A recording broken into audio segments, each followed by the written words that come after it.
Excellent. Donc, on est à notre... on parlait qu'on avait différentes manières d'exécuter du JavaScript. On a Node.js d'installer déjà. Ce qu'on veut être capable de faire, c'est invoquer l'interpréteur avec Node. Donc là, ici, je vais faire un petit clear pour que ce soit en haut. On part Node. On a l'information initiale de Node. Puis là, je peux directement envoyer des instructions qui vont être interprétées, exécutées, puis affichées. Hein, donc, on a en ce moment ce qu'on appelle un REPL, un REPL, un Read, Evaluate, Print Loop. Donc, si j'écris une instruction quelconque, ça va évaluer, ça l'affiche, puis ça loop, ça recommence. Puis l'engin est dynamique. Ça veut dire que on va voir comment déclarer des variables. Là, hein? On déclare une variable, puis à partir de là, je peux utiliser la variable pour d'autres instructions, puis ça fonctionne. OK? Donc, on met de côté le undefined pour l'instant. Ça veut dire des choses en JavaScript. Ici, je voulais juste montrer que le principe de l'interpréteur, c'est dynamique. Puis on est capable de faire des choses en continu, puis de voir au fur et à mesure. C'est comme d'écrire du code live.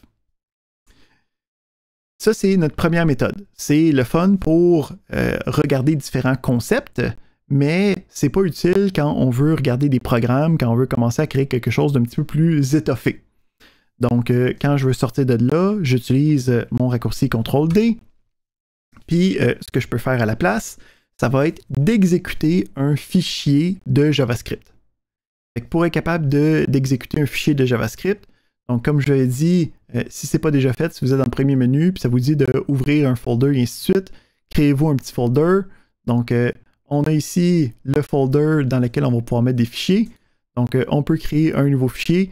Donc, pour créer un nouveau fichier, tu cliques droit dans le projet, dans Visual Studio Code. Tu peux faire File, New File. Tu peux ici cliquer sur New File. Avec Visual Studio Code, il y a aussi ce qu'on appelle le Command Palette là, qui est très utile. Là. Donc, le Command Palette, tu peux l'invoquer avec... attends, je peux le voir ici. Là. Moi, c'est Command Shift P sur macOS, mais ça va être Control Shift P sur les autres ordinateurs. Là. Fait que le Command Palette, ça te permet d'écrire ce que tu veux faire. Fait que je veux un nouveau fichier, je peux voir que j'ai les options pour le faire ici aussi. Donc en gros, tu trébuches puis on va créer des nouveaux fichiers. Là. Fait que on crée un nouveau fichier. On voit ici que c'est un éditeur à onglets. Donc on peut avoir plusieurs fichiers d'ouvert en même temps. On va pouvoir se balancer d'un à l'autre. Puis à partir de là, on va pouvoir écrire du JavaScript quelconque. Fait que on va utiliser la méthode qui me permet d'écrire des choses. En fait, ce que je vais faire pour bien démontrer les choses, ce qui est intéressant, si je crée un nouveau fichier ici, on va pouvoir avoir le nom avec l'extension. On voit ici qu'il a détecté automatiquement, il a même mis une petite icône GS pour le JavaScript. On peut voir ici les différentes options de l'éditeur qui a bien détecté que ça allait être du JavaScript. Fait que à ce point-là, aussi on peut voir que Visual Studio Code est conscient des différentes normes du langage et va nous aider avec l'autocomplétion et ainsi de suite.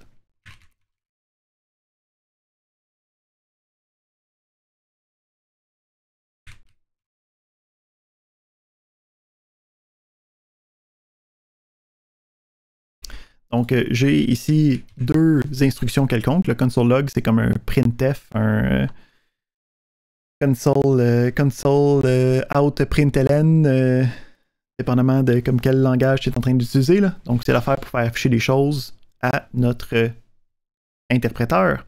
Donc, pour être capable d'exécuter ce fichier-là, on va invoquer la commande de Node.js, mais à la place de juste l'avoir sans paramètres, on va lui fournir le fichier à exécuter, puis il va exécuter le fichier, puis il va revenir à notre environnement de base. Fait qu'on va pouvoir exécuter différents fichiers en utilisant les commandes de Node.js pour interpréter nos différents fichiers. Fait qu'on peut voir ici que même si on parle d'un Hello World, dans le monde de JavaScript, des Hello World, il y en a 50 manières de le faire. OK, donc on n'ira pas sur le restant de ça, ça va bien. Ici, un point intéressant à mentionner, surtout, puis ici, il va y avoir beaucoup aussi d'historique par rapport au JavaScript pour voir qu'est-ce qui existait, parce que ça se peut que vous tombez dessus, qu'est-ce qui existe maintenant, puis c'est quoi la transformation pourquoi est-ce qu'on est arrivé au mode moderne de JavaScript. Donc, une des problématiques de JavaScript, c'est que ça a été écrit sur un coin de table, en fait. Donc, JavaScript, comme langage, a été écrit en quelques semaines maximum. Au moins, c'était un gars qui développait des langages, là, mais il l'a fait très rapidement pour un navigateur qui s'appelait Netscape dans le temps. Puis, ça a juste pogné, puis tous les navigateurs ont commencé à l'implémenter. Mais il n'y a pas eu de vision derrière. C'était vraiment du pratico-pratique. Puis quand tu as du pratico-pratique qui dure une vingtaine d'années, ben il commence à avoir des lacunes par rapport à l'évolution du langage, par rapport à l'évolution du domaine, qui faisait en sorte que le JavaScript, durant les années, mettons, 2005-2010, c'était extrêmement mal vu. Par rapport aux autres langages, il y avait beaucoup de problématiques dans la compréhension, okay? Parce qu'il y avait des choses qui n'étaient pas évidentes, qui étaient mal expliquées, qui étaient juste mal conçues, en fait, qui n'étaient pas du tout avisables, okay? Que c'est pas de même que tu es supposé de faire les choses, mais que c'est de même que ça marche, fait qu'il faut que tu l'apprennes. Okay? C'est très contraire à ce qu'on peut être capable de faire. Fait qu'il y a eu beaucoup d'évolutions du JavaScript. Une de ces évolutions-là, okay, et une nouvelle version complète du langage. Okay, où en 2009, il y a eu le ECMAScript Skank. Aussi, le ECMAScript, c'est le nom du standard. Hein. Fait que si on parle de JavaScript, puis on parle du ECMAScript, ou habituellement c'est le ECMAScript, c'est synonyme. Donc le JavaScript, c'est le nom du langage. ECMAScript, c'est le nom du standard. Donc, en 2009, ils se sont dit on va faire une meilleure version de JavaScript qui va essayer de un peu pallier les lacunes du langage précédent. Mais la problématique, c'est que si on essaie de pallier les lacunes, le vieux code va peut-être arrêter de fonctionner. Fait qu'on veut pas ça non plus. Fait qu'est-ce qu'on va faire? C'est qu'on va mettre une espèce de tag qui va nous permettre de dire voici la nouvelle version, OK? Si tu as ça au début de ton fichier, donc ici, c'est même pas une vraie instruction, c'est de déclarer une chaîne de caractères au début qui va me dire, OK, hey, en passant, là, ici, on utilise la nouvelle version du langage, OK? En dessous de ça, en fait, c'est obligé d'être la première ligne de ton script. À partir de là, c'est comme la nouvelle version qui va être utilisée. Pour que vous sachiez, dans toutes les affaires qu'on va utiliser, donc autant React qu'en Express, ce qu'on va écrire n'aura pas besoin du useStrict parce que c'est implicite maintenant. Donc, dans les différentes utilisations, on n'aura pas besoin d'utiliser la version moderne. On va juste utiliser directement le code qu'on a besoin. Mais ça se peut que vous voyez ça comme dans d'autres différents scripts de d'autres endroits. C'est normal, il faut le laisser là, il ne faut pas y toucher. Donc, ensuite, on va avoir le principe de variable. Donc, ici, on va passer très vite là, sur les concepts qu'on est supposé déjà connaître, là, les principes d'informatique de base. Sur quoi on va faire attention? Ça va être surtout les différences par rapport à qu'est-ce qui existe dans d'autres langages, qu'est-ce qui existe dans les conventions normales des langages de programmation. Donc ici, on a premièrement le principe de création de variables. Donc on a le let qui me permet d'écrire une variable. Okay, à partir de là, je peux lui assigner une valeur quelconque, puis je peux ensuite l'utiliser dans une expression quelconque externe. Donc, on a le main.js, ça l'affiche, ok? Ça peut être une expression, il n'y a rien de trop fancy là-dedans. Ok, donc ça c'est très très très standard. Mais qu'est-ce qui est intéressant, c'est de voir qu'on utilise le mot-clé let. Donc, le mot-clé let pour déclarer des variables, c'est devenu in là, dernièrement là, dans les nouveaux langages de programmation d'utiliser ça, puis d'avoir deux différents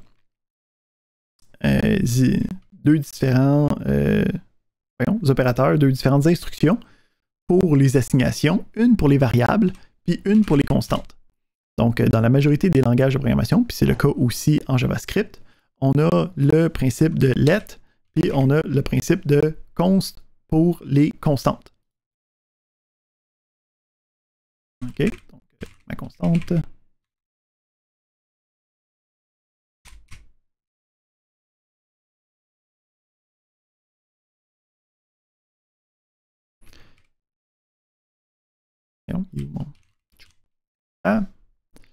Donc, ici, on sauvegarde ça, on exécute ça, on voit que ça marche bien. Puis si j'essaie de faire des choses loufoques comme modifier ma constante,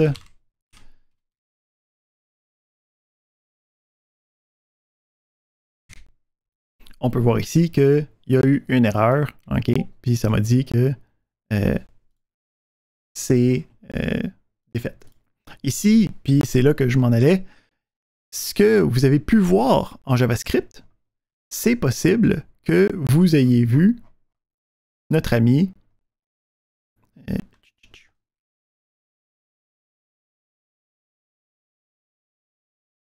var. Donc ici, le var est disponible pour être capable de déclarer des variables aussi en JavaScript. Mais la problématique, c'est que c'est comme ça qu'on déclarait des variables initialement, quand on travaillait dans les premières versions de JavaScript. Puis, il y a des mécanismes qui sont différents entre le let et le var. Puis, le var a beaucoup de mécanismes qui sont contre-intuitifs pour la majorité des programmeurs. Donc, effectivement, l'utilisation de var est déconseillée, ou en fait fortement à proscrire dans toute nouvelle application. OK? Quand tu vois du code avec du var, c'est faut faire attention parce que souvent il y a des subtilités qui ne sont pas facilement évidentes quand on travaille avec le var. Donc, faire attention, nous autres, on ne veut pas var, on a le mot-clé let, on a le mot-clé const. Parfait. On a les variables, c'est fait, c'est mis de côté, on est capable de déclarer des choses, OK, mettre des choses à l'intérieur. Qu'est-ce qu'on peut mettre dans les variables? Donc, on a différents types de données, puis c'est pas les types de données de langage de bas niveau, hein? Ça ne s'apparente pas à du C ou du C++, là, ça s'apparente à des langages de haut niveau.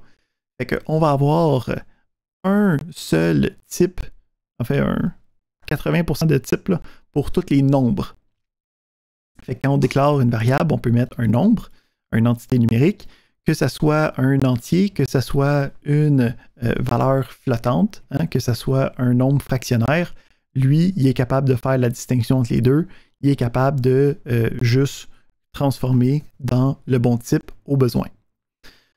On a aussi certaines valeurs spéciales qui sont disponibles avec le type number. Donc, on a la possibilité d'avoir l'infini positif, l'infini négatif, puis le not a number. Fait que le principe ici, c'est que si j'invoque mon interpréteur, puis j'ai dit fais-moi 1 divisé par 0, ça va me donner l'infini positif. Puis ici, c'est pas le texte, hein, l'infini positif, c'est la valeur qui est infini positif. Ça veut dire que si j'essaye de mettre ça dans une variable, puis admettons que j'essaye d'y ajouter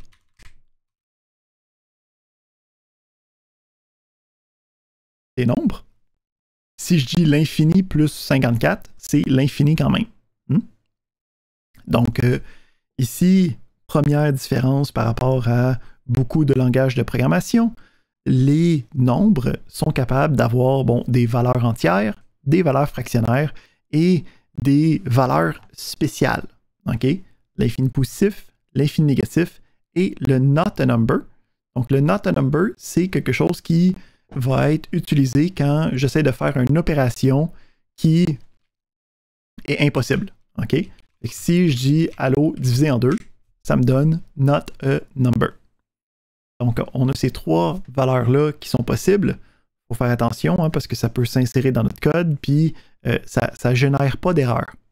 Donc, quelque chose qui va revenir à maintes et maintes reprises, c'est que en JavaScript, okay, ça ne génère pas d'erreur.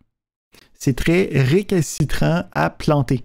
C'est très récalcitrant à arrêter le programme JavaScript. Il va vraiment essayer à se rendre à un moment complètement catastrophique avant d'arrêter le programme. Ça veut dire que quand on a une erreur, ça se peut que la cause de cette erreur-là soit beaucoup, beaucoup plus haut dans mon algorithme, soit beaucoup plus haut dans mon code.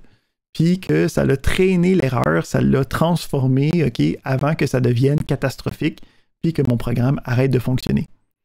Donc, faire attention à ce genre de choses-là. On va voir différentes fonctions pour les détections de ça dans le futur, mais c'est à considérer. Par défaut, hein, le type number peut seulement avoir des valeurs jusqu'à 2 à la 53-1, là, fait que ce chiffre-là ici, là, qui est quand même assez grand, là, mais si vous avez besoin de calculs d'entiers qui sont encore plus grands que ça, on a le Big Int qui est quand même nouveau. Hein? Donc, quelque chose aussi qu'il faut comprendre avec JavaScript, c'est qu'il y a un standard qui est le ECMAScript, mais après ça, tu as différentes implémentations de ça. Donc, dépendamment du navigateur qui est utilisé pour exécuter le code de JavaScript, il y a certaines features qui vont être disponibles ou pas. Fait que si on regarde, le Big Int, c'est un nouveau feature de JavaScript. Puis on peut voir, OK, dans la documentation, puis on va revenir à cette documentation-là, là, la compatibilité pour ce feature-là, c'est apparu dans quelle version de quel navigateur. On peut voir ici que dans Firefox, c'est la version 68. On peut voir que dans Safari, sur iOS, c'est 14. Node.js, version 10. Puis on peut voir, OK, que Internet Explorer est bel et bien mort. OK, ça ne supporte plus rien. Il n'y a plus rien de nouveau qui s'en va là-dedans. Donc, souvent, dans des features, il faut aller considérer comme quel navigateur va être capable de l'utiliser avant de l'implémenter dans notre programme. Ensuite, on a les chaînes de caractères. Ici, autre grande thématique du JavaScript. Si je vais être capable de faire une affaire, c'est important qu'il y ait 5, 6, 12 méthodes différentes pour arriver au même résultat. Premier exemple typique de ça, ça va être les strings, les chaînes de caractères. Fait qu'il y a 3 manières d'écrire des chaînes de caractères dans JavaScript. Les 3 sont équivalentes à la base, donc les 3 sont capables d'écrire des chaînes de caractères. Il y en a certaines qui sont capables de faire des choses un petit peu plus cool. Fait que, première méthode qui est interchangeable, c'est l'utilisation de double guillemets ou simple guillemets. Donc, si j'écris allô, hein, puis on peut voir que lui, il l'a automatiquement retransformé en simple guillemets parce que pour lui, c'est la même chose. Donc, on a des simples guillemets, des doubles guillemets, ça me délimite une chaîne de caractères. Pourquoi est-ce qu'il y en a 2? Ben, en fait, c'est pour représenter le principe de si j'ai besoin d'avoir des guillemets à l'intérieur, donc ou un seul guillemet, donc je suis là. OK? Donc, le principe ici, c'est que ma chaîne de caractères est délimitée par les doubles guillemets, mais à l'intérieur, j'ai un simple guillemet. Comme troisième chaîne de caractères possible, j'ai la possibilité d'avoir ce qu'on appelle les backticks, où en fait, nous autres, c'est l'accent grave tout seul. Donc, je peux aussi délimiter ma chaîne de caractères par un accent grave. Donc, une chaîne avec backtick. Okay. Donc, je peux voir que encore une fois, c'est remanié pour que ce soit des guillemets simples dans l'affichage, parce que derrière, c'est juste une chaîne de caractères. Fait que les backticks, encore une fois, ça me permet de rajouter des chaînes de caractères avec des guillemets ou des doubles guillemets, ok, interchangeables sans trop me badrer de ça. Mais ce que ça me permet aussi de faire, c'est d'être capable de mettre ce qu'on appelle de l'interpolation de chaînes. Donc le principe ici, c'est que si j'ai, là j'ai déjà X, fait qu'on va l'assigner à quelque chose, puis je veux avoir le résultat de X à l'intérieur de ma chaîne. Bon, il existe de la concaténation de chaînes en JavaScript, donc on pourrait avoir ici la valeur plus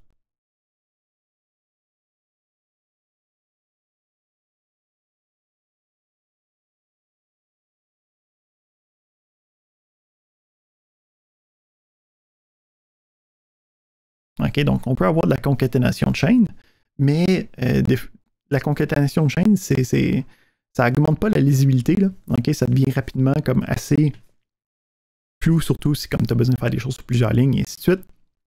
On a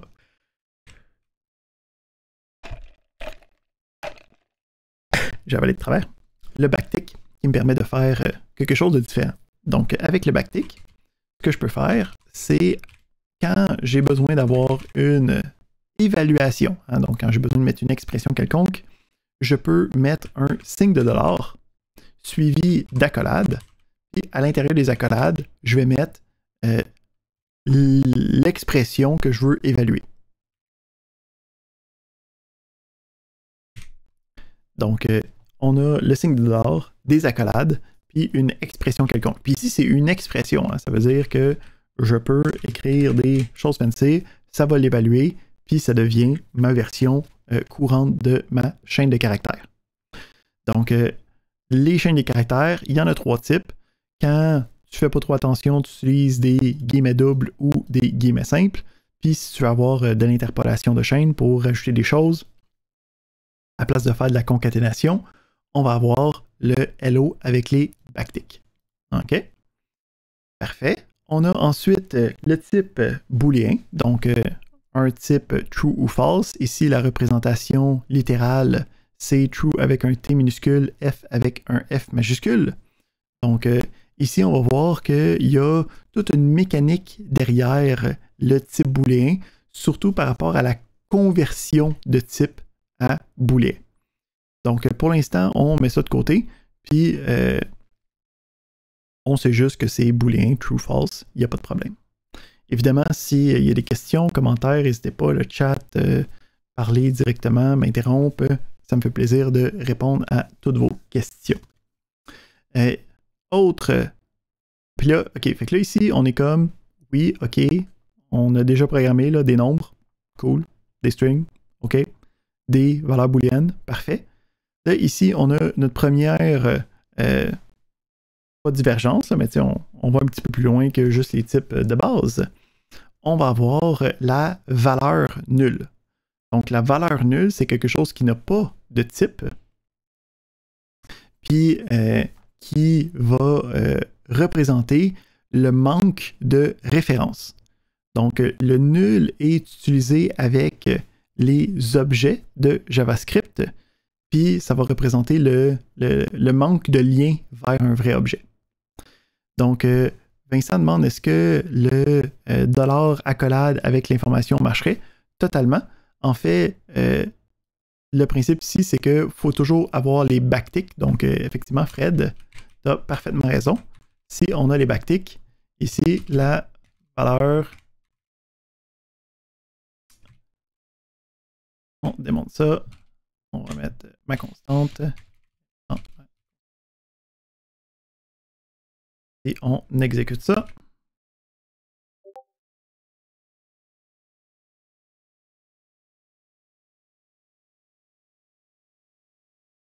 Ici, ouais, ce serait plus fun si j'enlevais mon...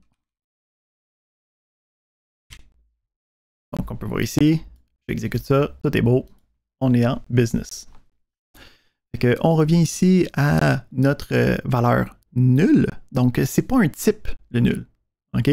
C'est pas comme en Java, mettons, où c'est que tu as une variable d'un certain type, puis la variable va être nulle.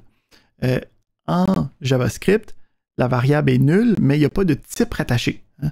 Donc, une autre chose qui est importante de comprendre, c'est un langage interprété, tout est dynamique. Ça veut dire que c'est à typage faible. Ça veut dire que je peux commencer, j'ai une variable, je mets une valeur numérique à l'intérieur, puis je décide, ça ne me tente plus, je vais aller mettre une valeur textuelle à l'intérieur, puis JavaScript, il ne fléchit pas. Ici, même si tu peux, c'est pas que tu veux. Hein? Donc, c'est très problématique de commencer à changer le type à l'intérieur d'une variable. Okay? Ça diminue grandement la lisibilité. En informatique, hein, dans la dernière décennie, je te dirais, là, on s'est rendu compte que la lisibilité, c'était pas mal le critère primordial pour la description d'un bon logiciel. Parce qu'on s'est rendu compte qu'on allait lancer des logiciels avec de la maintenance sur 15-20 ans. Là. Fait que quand tu reviens, le fait que ce soit lisible est comme le meilleur critère de performance que tu peux avoir sur du code. Et puis, on fait plus ça du code de fancy, là, où que juste toi comprends pendant un après-midi quand tu l'as créé. Là, okay? On étale les choses, on explique, fait que d'avoir des variables qui changent de type en plein milieu, c'est très mal vu. Fait qu'on disait que c'était dynamique, on a hein, la valeur nulle possible. Hein, fait qu'encore une fois, on est dans les types, on a les nombres, les strings, le booléen. Là, on vient de voir la valeur nulle. On a la valeur undefined. Fait que là, c'est là que JavaScript décide de faire « Moi, je suis un langage spécial, je ne fais pas comme les autres » et d'avoir une version d'une valeur, OK, pour indiquer « J'ai été créé, mais je n'ai pas encore eu aucune assignation. » Donc, c'est pas comme le nul. OK? C'est pas exactement comme le nul. Le nul dit « Je suis vide. OK? Je suis inconnu, je n'ai pas de référence, je n'ai pas de lien. » Le undefined dit « Je n'ai pas encore eu quelque chose. On ne m'a jamais utilisé encore. » Donc, on fait un petit clear. Ah oui, il faut que je sorte en premier. Merci. On fait un petit clear. On rentre dans Node. Puis là, je dis let x. Et à partir de là, si j'essaie de voir c'est quoi qui est dans x, c'est undefined. Si j'essaie de l'utiliser dans un calcul quelque chose, ça me dit que c'est not a number. Okay? Fait que si on peut voir là, j'ai créé une variable. J'ai mis cette variable-là dans une opération arithmétique, puis mon programme n'a pas planté. Ça ici, c'est très, très, très contraire à la majorité des langages. Puis en fait, c'est une des faiblesses de JavaScript. Ça va faire en sorte que quand on va essayer de détecter les erreurs, quand on va essayer de trouver c'est quoi les problèmes, c'est extrêmement difficile de juste se fier au message d'erreur pour savoir qu'est-ce qui se passe. Parce que le message d'erreur, ça se peut qu'il ait été... la vraie cause est 50, 60, 100 lignes derrière, sans instruction derrière. Dernièrement, on a des objets en JavaScript. Okay? Donc, les objets, ça va être un peu plus comme des dictionnaires. Okay? On va revenir à ça tantôt, là. Mais ce n'est pas des objets dans le sens de programmation orientée objet. Si j'ai un objet, ça veut dire que j'ai une classe. C'est pas exactement ça. Okay? Donc, les objets dans JavaScript, ce n'est pas des objets de programmation orientée objet pur.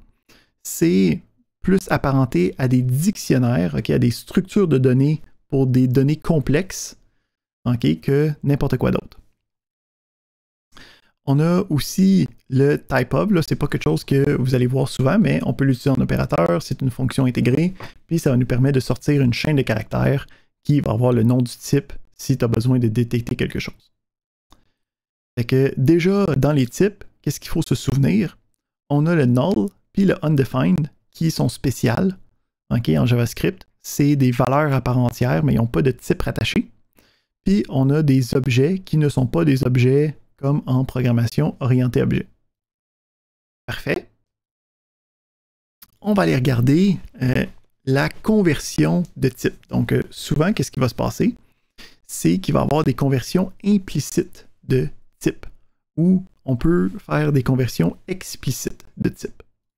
Fait que si, quand j'ai écrit, tantôt, mettons j'ai écrit mon x est égal à 5, puis là j'avais ma chaîne, OK, qui avait un plus, je mettais x, puis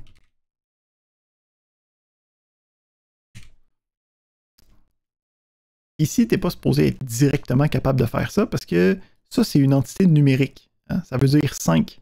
5, c'est pas un string. 5, c'est pas un caractère ASCII.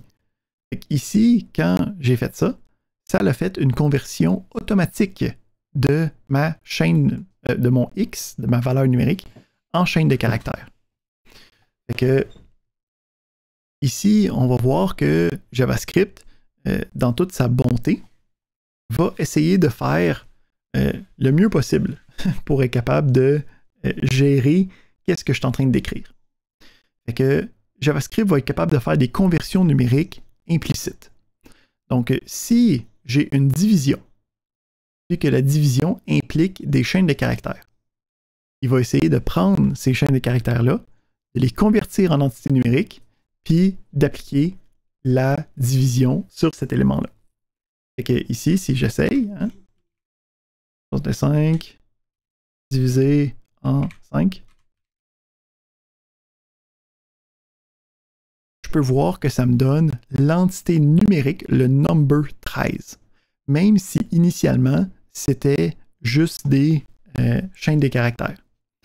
Donc, c'est très puissant, mais il faut le savoir. Il ne faut pas se faire prendre au dépourvu. Ici, donc, on a aussi certaines conversions spéciales, okay, qui vont arriver. Donc, qu'est-ce qui arrive si j'essaye de convertir quelque chose, puis, mettons que j'essaie de faire une division, puis que la valeur est undefined? Bien, si la valeur est undefined, ça devient la valeur numérique, not a number. Mais si ma valeur est nulle, ça devient 0. Fait que là, ici, il faut faire attention. Tu sais, le undefined, ça semblait anodin qu'il y en avait un undefined, il y avait un nul, OK, je vais utiliser un ou l'autre, c'est pas trop grave. Non, c'est vraiment grave, là. Il y a des conversions automatiques qui vont se faire qui vont donner des résultats totalement différents dépendamment de ce qui est disponible. Donc, le undefined, c'est quelque chose que tu n'as pas encore assigné, quelque chose que tu n'as pas encore utilisé. C'est que tu ne devrais pas être capable d'utiliser ça, donc ça devient not a number. Si c'est nul, c'est que c'est un manque de référence, quelque chose qui est vide, hein, le emptiness de référence, ben, eux autres, ils considèrent ça comme étant 0. Là, on a ensuite les entités booléennes. Ça, c'est notre classique 1-0. Puis finalement, on a la chaîne de caractères. Si c'est une chaîne de caractères, ça va essayer de convertir le nombre, mais il y a d'autres éléments là, qui viennent avec.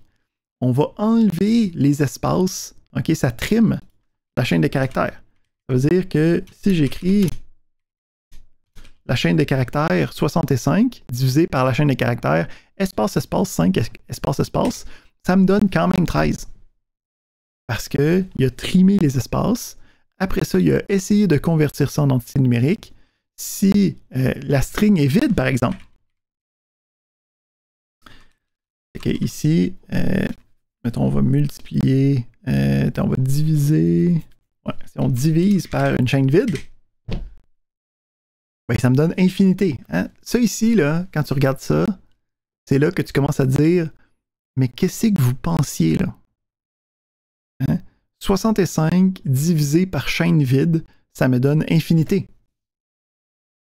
Totalement logique par rapport à ce qui est déjà établi, parce que maintenant on sait que chaîne de caractères vide, c'est transformé en fait en 0. Oups, pas capable d'écrire 0. Puis que quand on divise par 0, c'est ça qui me donne l'infinité positif. C'est pour ça que diviser par une chaîne de caractères vide, ça me donne l'infini positif, mais comme, faut faire attention là, ok? Si on est incapable de lire de la chaîne de caractères le nombre, ça va me donner un not a number. Ok, fait que si on a quelques exemples, on peut voir ici que d'avoir le 1, 2, 3, Z, ça me donnerait not a number, mais si j'ai ça ici, ça me donne le 1, 2, 3 parce qu'il est capable de trimer les espaces et ainsi de suite. Et finalement, on a la conversion booléenne. Donc, la conversion booléenne, c'est assez simple, mais ça a beaucoup d'implications. Fait qu'on a le principe de toutes les choses qui sont apparentées au vide, OK? Ou apparentées à rien, ou apparentées à nul. Ça va tout être des choses qui vont être fausses. Donc, si j'ai la valeur numérique 0, une chaîne de caractères vides, la valeur nulle, la valeur undefined, la valeur numérique not a number, tous ces éléments-là deviennent faux. N'importe quoi qui n'est pas dans cette liste-là va donc devenir true. Puis ici, il y a tellement de possibilités par rapport à false qu'on ne va pas parler de false, on va parler de falsy values, OK? Des valeurs faussières. Donc, faire attention à ce genre de choses-là. Puis là, il y a différentes implémentations qu'il faut faire attention. Donc, tantôt, on avait une pauvre personne qui n'arrête pas de faire du PHP. Hein? Ben, quand tu fais du PHP, la string 0, habituellement, en PHP, c'est false. Mais la règle en JavaScript me dit que c'est seulement une chaîne vide qui est false. Fait que la chaîne de caractères, avec 0 à l'intérieur, c'est true en JavaScript. OK? Fait qu'encore une fois, plein de des petites affaires, là, tu sais, là, des petits corner cases qu'il faut faire attention. Donc, on a différents types de conversions. On est capable de faire ça. Oui. Oui, oui.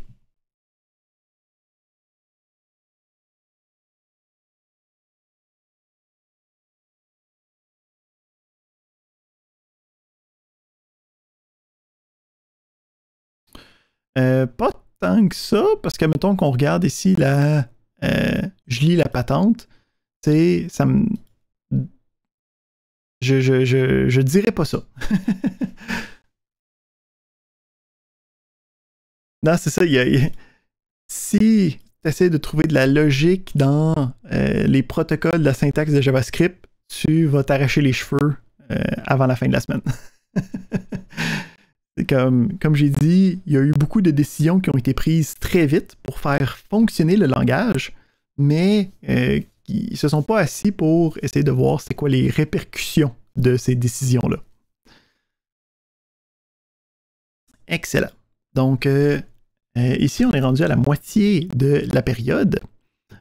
Personnellement, moi, j'ai besoin de faire un petit tour, marcher, me dégourdir les jambes, prendre un petit verre d'eau. Fait que je vous proposerai une petite pause de, mettons, 10-15 minutes là, pour être capable de revenir tout frais, puis regarder le restant des fondements de JavaScript.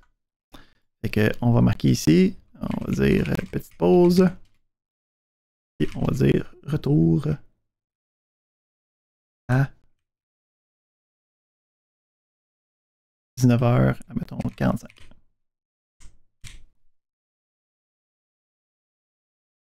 Excellent.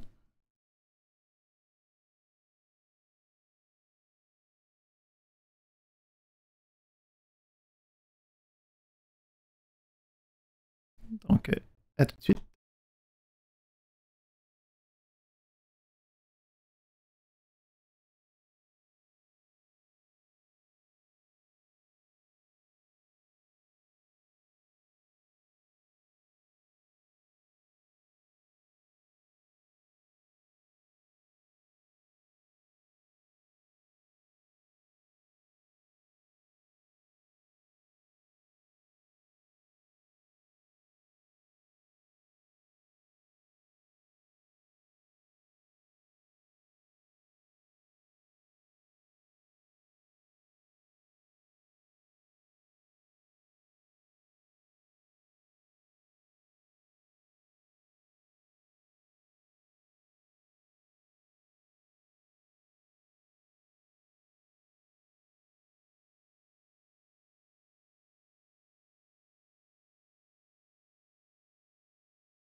Alright, on est reparti. Donc, on va vérifier que tout est fonctionnel. On va marquer dans le chat, est-ce que tout est fonctionnel? Et je m'attends à avoir des gentils thumbs up. Alright. Super. On va donc continuer dans notre épopée de JavaScript. Hein? Donc, encore une fois, le principe ici, c'est de voir c'est quoi qui est spécial avec JavaScript pour être capable de mieux travailler avec dans le futur. Donc, on avait vu les conversions de type. On va passer à travers les différents opérateurs. Donc, il y a des opérateurs mathématiques de base, plus, moins, multiplication, diviser, tout ça, on est bon. On a le modulo, hein, le restant de la division, qui peut utiliser le pourcentage. Puis, on a la puissance qui utilise les doubles étoiles. Donc, il n'y a rien de trop fancy là-dedans. C'est juste ces pourcentages double étoile pour modulo et puissance. On est capable de faire des concaténations de chaînes, donc j'en ai déjà parlé tantôt. Ici, le principe, c'est que la concaténation de chaînes va faire en sorte que si un moment donné là-dedans, ça essaye de faire une concaténation avec une chaîne de caractères, ben, si elle essaie de faire une addition avec une chaîne de caractères, ça devient une concaténation. Même s'il y a juste un des deux bords qui est une chaîne. Fait qu'ici, on a l'exemple typique où j'ai d'un bord le 1, puis après ça, j'ai le 2. Hein? On voit que ça ne me donne pas 12, ça me donne 1, 2. Si je voudrais faire l'inverse, hein, je pourrais faire la conversion avec la fonction de conversion pour m'assurer que c'est bien l'entité voulue. Là, ici, j'écris guillemets 1, guillemets, là, mais ça pourrait être le contenu d'une variable, n'importe quoi derrière. Là. Donc, on a cette possibilité-là. Là, ici, par exemple, parce que JavaScript, c'est JavaScript, il faut faire attention à l'ordre des opérations. Parce que l'ordre des opérations va faire en sorte que si on a quelque chose comme ça,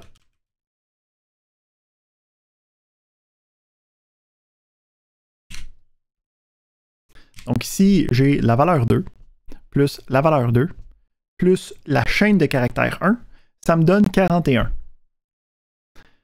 Comment est-ce que je suis arrivé à ça? Ben, le principe, c'est que le 2 plus 2 va se faire en premier.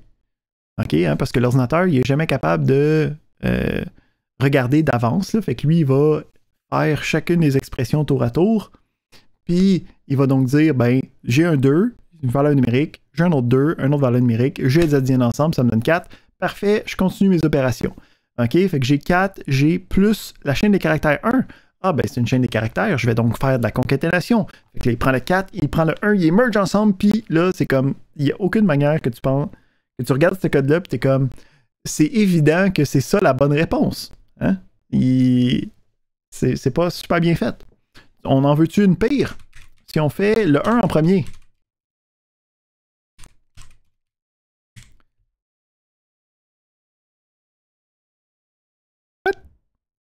Hein? Ben, il va tranquillement.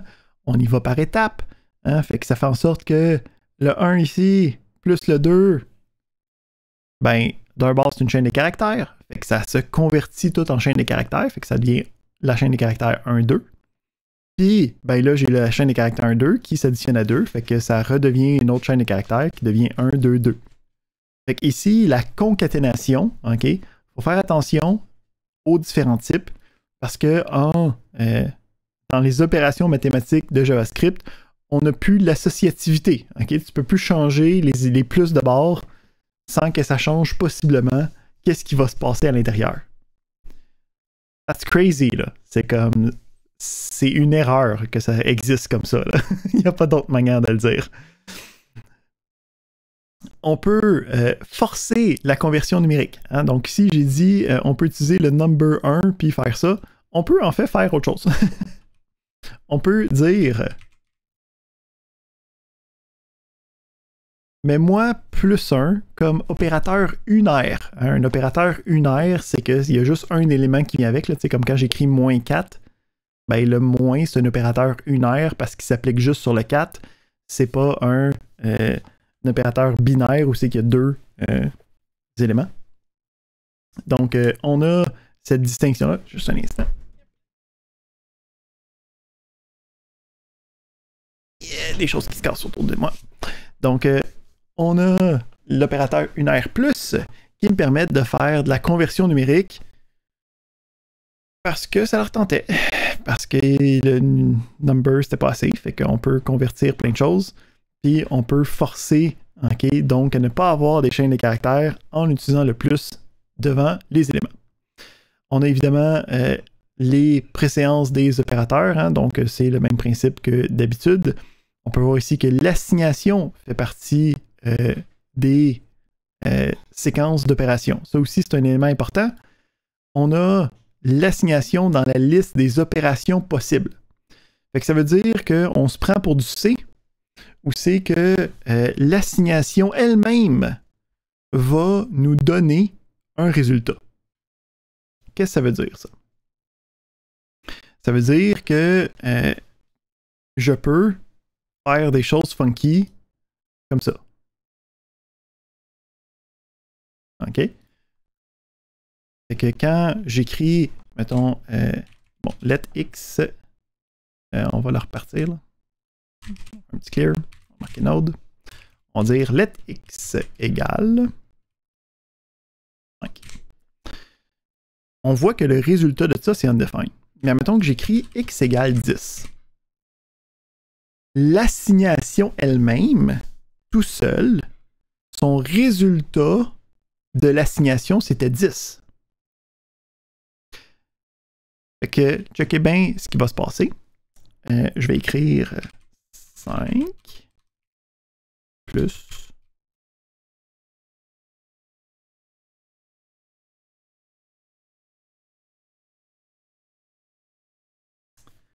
fait que ça, t'écris ça, là, puis il n'y a pas un programmeur qui va te laisser passer ça dans un code review. Mais en JavaScript, tu peux l'écrire. Ça ne veut pas dire que tu veux, mais tu peux. Fait que ici, l'assignation va quand même se faire. Là. Si on regarde c'est quoi qu'il y a dans X, il y a 20 en ce moment.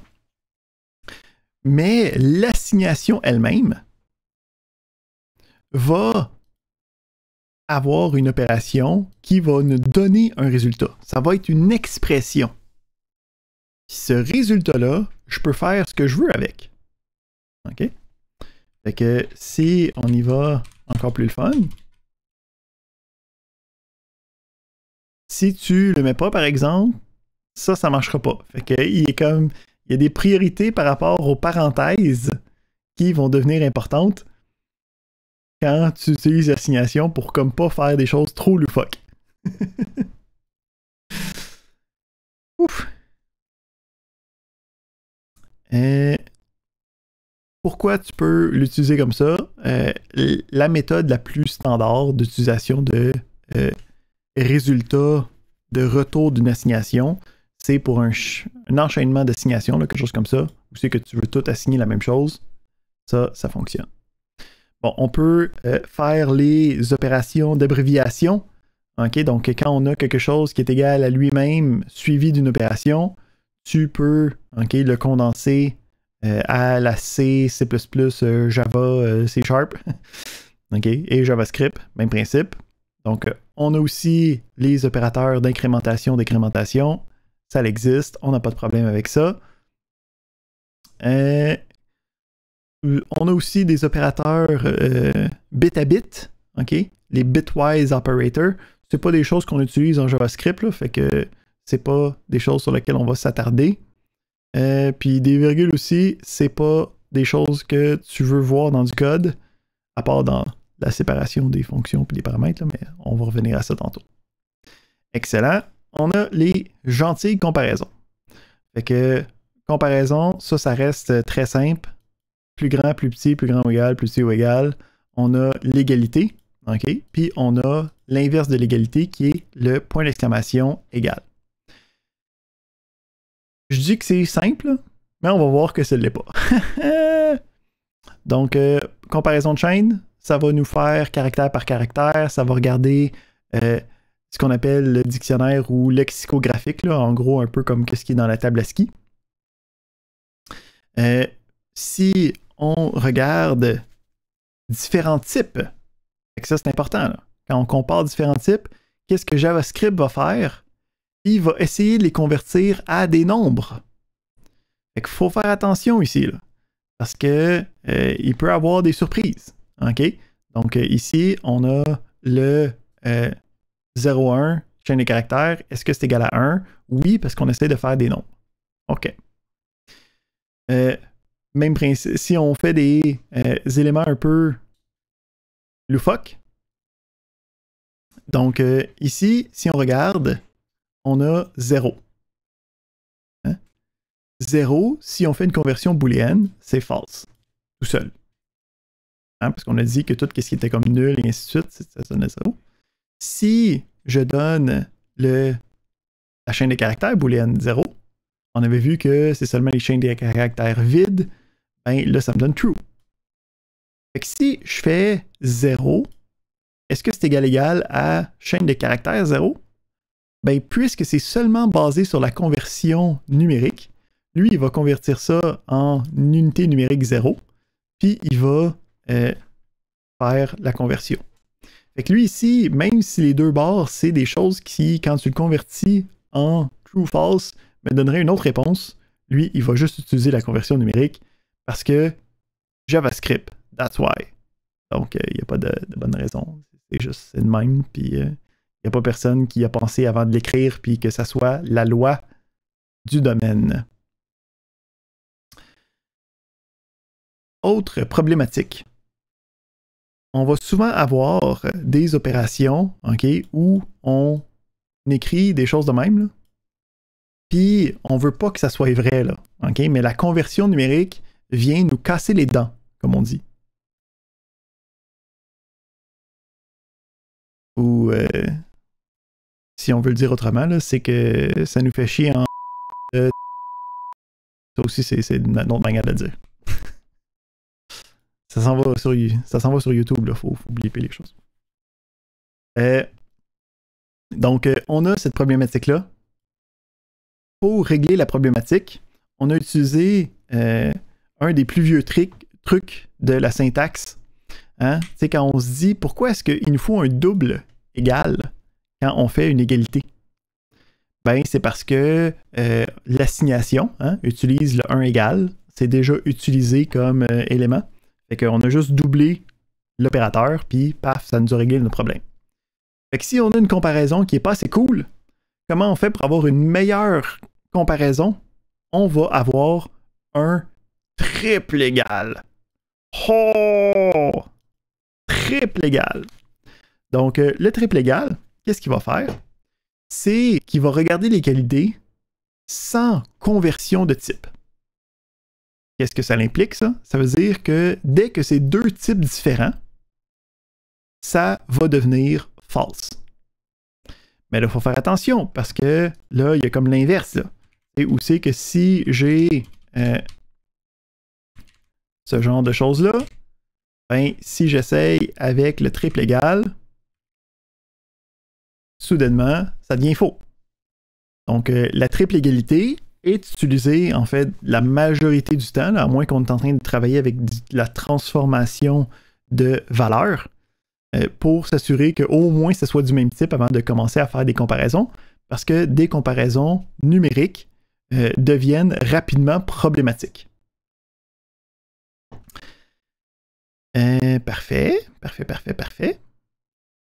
Fait qu'on a après ça le non égal qui est le point d'exclamation égal. On a ensuite d'autres opérations qui sont intéressantes. Donc, nul puis undefined, c'est des éléments spéciaux. Fait qu'ils ont leurs règles spéciales. Si on a le triple égal, c'est pas du même type. Fait que c'est considéré comme faux.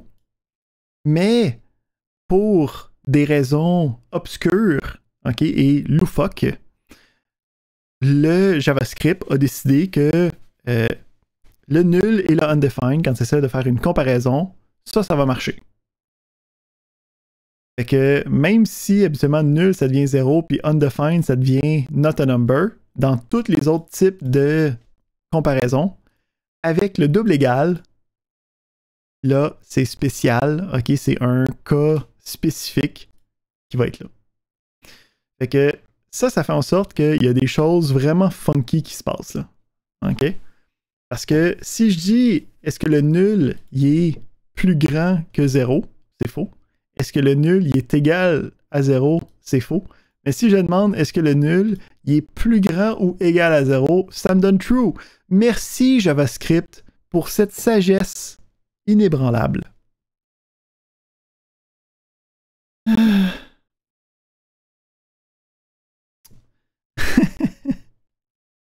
Fait ici, la problématique, hein, c'est que celui-là est vrai, ok? Parce que quand on essaie de faire une comparaison avec le nul en nombre, ça va le traiter comme étant un 0. Fait que celui-là ici, il est faux parce que 0 n'est pas strictement plus grand que 0. Celui-là ne fonctionne pas parce que c'est une comparaison spéciale. OK?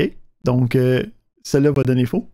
Mais cela va dire, ah, ben, si c'est égal à 0 avec une conversion numérique, c'est correct. Puis le nul en conversion numérique, ça me donne 0, fait que ça marche. Puis, pour bien mélanger les choses, le undefined, lui, fera pas la même chose. Fait que lui, il va juste tout le temps être tout le temps false. OK? Parce qu'en fait, ça devient not a number. Fait que ça devient false. Fait que les comparaisons, c'est... J'ai dit que c'était facile au début. C'était un leurre.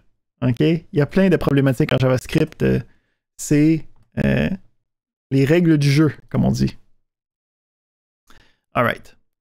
On s'en va dans quelque chose qui est un petit peu plus standard. On a le if. OK? Donc, le if, on a des parenthèses, on a la condition à l'intérieur. Là, ici, encore une fois, le principe, c'est que ça va faire une conversion booléenne. Fait que le principe, c'est que ça utilise le principe de... le principe, c'est que ça utilise le principe. Bravo, Hugo, belle répétition. La technique, c'est que ça va utiliser la conversion booléenne. Donc, tout ce qui s'apparente à quelque chose de vide, nul, ok, une chaîne vide, le undefined, le not a number, tout ça, ça va être considéré false parce que c'est des falsy values. N'importe quoi d'autre, c'est des truthy values. Fait que ici, il faut faire attention. Si tu as un if puis que tu mets une chaîne de caractères vides dedans, c'est considéré comme faux.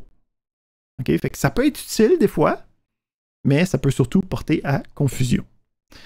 On a le if, on a le else, ok, donc on utilise des accolades, on est en C, Java, C#, dans cette famille-là. Là. Donc on a le if, on a le else, on a des éléments à l'intérieur. On peut avoir des else if, donc c'est en deux mots séparés, plus comme en C. Donc chacune des conditions par la suite. Donc ça ici, c'est pas mal très standardisé. Il ne devrait pas avoir de problématique de ce côté-là. Puis ensuite, on a les opérateurs conditionnels. Le point d'interrogation. Donc, le point d'interrogation, c'est pour régler. Puis, cela, il est utilisé là, quand on va tomber en React. Là, fait que c'est important de le voir en ce moment-ci. Quand on a ce genre d'opération-là à faire. Ça veut dire qu'on a une condition. Okay, il y a deux possibilités. Soit que c'est vrai, soit que c'est faux. Et que le résultat doit être assigné quelque part. Okay, que c'est supposé retourner quelque chose. Donc, dans cette situation-là spécifique, on peut utiliser l'opérateur conditionnel tertiaire qu'on appelle point d'interrogation. Fait que le principe, c'est que je réécris ça avec la condition en premier, le point d'interrogation, la valeur que je veux avoir si c'est vrai, si la condition est vraie, deux points, la valeur que je veux avoir si la condition est fausse. Fait que si on reprend ce code-là ici, puis on le retransforme en un opérateur point d'interrogation, ben, on a la condition, point d'interrogation, puis ici, on veut que ce soit true ou false les résultats qu'on assigne dans une variable qu'on appelle access allowed. Fait que ça nous permet de écrire ça en juste une ligne. On va voir que ces raccourcis-là, c'est le genre de choses que le monde de JavaScript aime beaucoup. Donc, ça, c'est important de voir un petit peu ça. On peut les enchaîner, là, mais ça, c'est vraiment méchant. Le coalescence, c'est un petit peu plus tard. On a les opérateurs logiques, qui, encore une fois, semblent simples, mais non, ce n'est pas simple parce qu'on est en JavaScript. Donc, on a les opérateurs OU et NOT, donc avec les deux barres verticales, les deux éperluettes et le point d'exclamation. Donc, par défaut, OK, ça ici, là, tout ça, on regarde ça, puis on est comme, ben là, de quoi tu parles, Hugo? Là, ça a l'air très, très, très straightforward. On ne semble pas avoir de problème du tout avec ça. Détrompez-vous. Regardez bien qu'est-ce qui va se passer. Donc, je vais dire, je veux avoir le résultat de 45 ou j'ai mis où mon ou ici. 45 ou false. Habituellement, OK, dans les langages de programmation, quand je fais une opération logique, je m'attends à avoir un résultat booléen. Hein? Si je te dis c'est quoi les résultats possibles de un ou, je m'attendrais à ce que tu me dises ben ça va être vrai ou faux. Mais on est en JavaScript, OK? Rien n'est vrai. Donc quand on travaille avec les et puis les ou en JavaScript, ça ne donne pas nécessairement vrai ou faux. Qu'est-ce que ça donne d'abord? Ben, ça va dépendre de qu'est-ce que tu as rentré dedans. Fait que le principe, c'est que le ou va trouver la première valeur qui est considérée comme étant vraie. Donc, encore une fois, qui est truthy, là, qui n'est pas une chaîne vide, qui n'est pas un 0, qui n'est pas undefined, qui n'est pas nul. Puis, cette première valeur-là, c'est cette valeur-là qui va être retournée. Donc, si on a un deuxième exemple, si je rajoute d'autres valeurs, on s'en fout, OK, parce qu'il a réussi à trouver le 45 dès le début, puis le restant est bon. Fait que si j'y vais dans l'autre sens,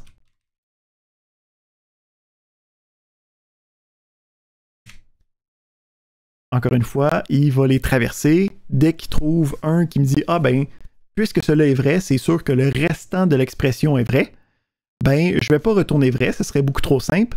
Je vais retourner le résultat qui m'a permis de détecter que c'était vrai.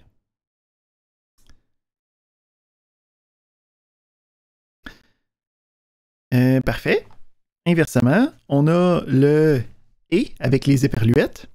Le « et » avec les éperluettes va avoir le même mécanisme où c'est qu'on ne va pas retourner nécessairement vrai ou faux. Donc, si j'utilise le « et », mais va retourner la valeur qu'il considère comme étant la valeur qui m'a permis de déterminer que c'était un faux dans notre opération. Hein, parce que le principe du « et », c'est que dès qu'il y a un faux dans la gang, ça ne marchera plus. Donc, le premier faux, c'est ça qui va être retourné. Ça ne retournera pas nécessairement la valeur booléenne false. Parce que JavaScript, c'est drôle. Oups, pas ça. Clear. Alright. Qu'est-ce qu'il y a d'autre à dire avec ça? Ça va bien. Ça va bien. On a le not. Ça ici, par exemple, celui-là, il est quand même pas super initialement, mais encore une fois, il est spécial.